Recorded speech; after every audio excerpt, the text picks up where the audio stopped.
We are opposing this siege. We are breaking this siege. We are breaking this siege.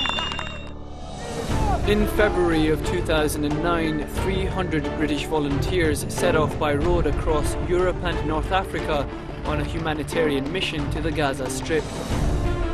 Their convoy was the largest of its kind to travel across the Maghreb since the Second World War, and was met with a vast amount of support, as well as occasional hostility. They called themselves Viva Palestina, a lifeline to Gaza.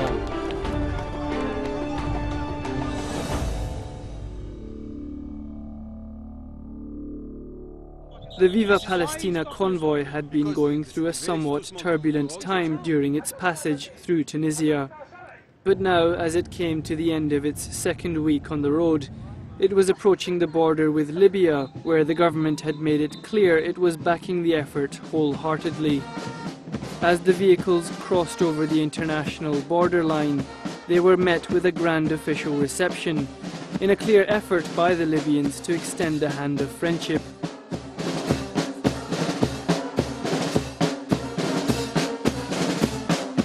And it wasn't long before the British had warmed to the hospitality. It's a tremendous response from the people of Libya thus far, and I imagine it's going to be like this throughout our journey. It's a long passage across Libya, and it'll be foreshortened by this kind of hospitality. But it was the announcement that the Libyan government was to take the unprecedented step of providing material support to the convoy by adding extra vehicles to its number that really impressed those present. Now all the people here in Libya and the Islamic Society in Britain are joining together today. We will have a very big convoy saying to the world that we are standing beside our people in Palestine.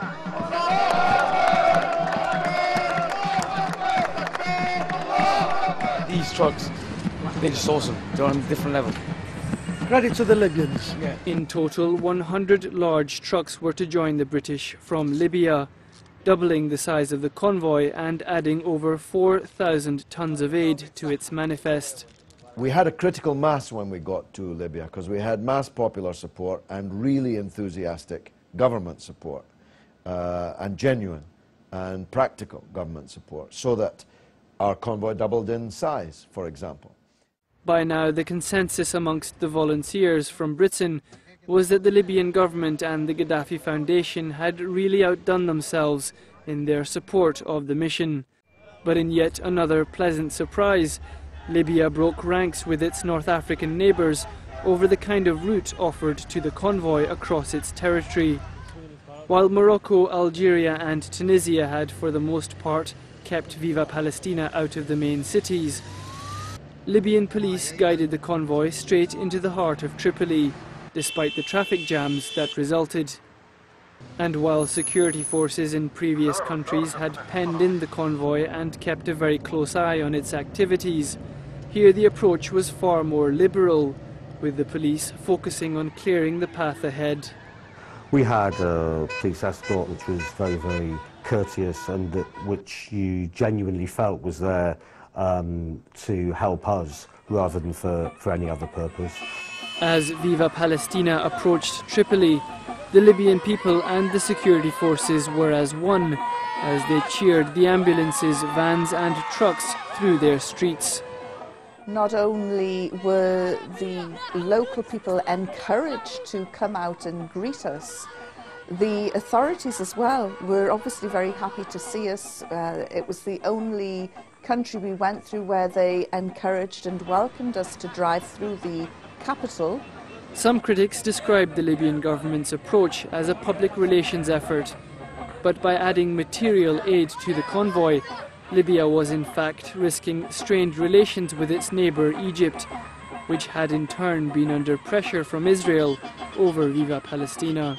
I think it's more to do with, I wouldn't call it a U-turn, but a change of course in the attitude of the Libyan government over this last couple of years, and continuing until now.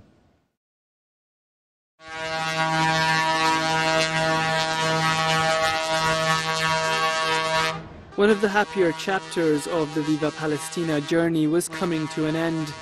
The Egyptian border lay ahead, and beyond that, the unknown. The Egyptian government was officially welcoming the convoy, but there were signs that not all was as it seemed. The ruling party in Egypt, the NDP, had taken a view that it would deal with the convoy by embracing the convoy, at the same time as there was an evident concern on their part that we would meet the NDP but not meet any of the other parties and political forces in Egypt, of which there are many. Egypt is a populous country, a very sophisticated country, and so on. And as we entered Egyptian border control, we were promptly told to turn the camera off.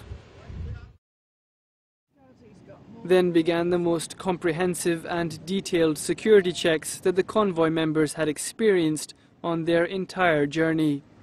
Several individuals were taken away for questioning or simply held back with no explanation given. One of them was Press TV's Yvonne Ridley. There was a slight feeling of trepidation, and I handed my passport in. I was one of the first people to arrive at the Egyptian border and one of the last people to leave. They kept me waiting for 2 hours without explanation while everyone else was processed, and eventually they did let me go through.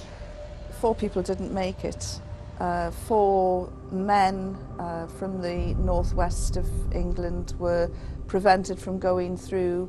They weren't given a reason why, and they were left stranded at the Libyan border. It was a very unfortunate incident. We felt it was designed to try and provoke a reaction, or it was sent as a signal not to mess with the Egyptian authorities. If they've cleared him through Ramsgate and everything. Well, I was just counting. We've cleared 6 different countries, and not one has blinked an eyelid. The issue of the 4 men who were denied entry into the country served to seriously strain relations between convoy members and the Egyptian authorities, with the Egyptian government refusing to comment. All 4 had been popular figures within the volunteer group. They're on the Libyan side, which is a good thing. So the next thing we can do is try and sort out, an interpreter and some maybe Libyan diplomat or some kind of negotiations like that, really. The early run-in with the authorities was only a sign of what was yet to come. Egypt was the final stage in the long journey to Rafah, but would also present the convoy's toughest challenges yet.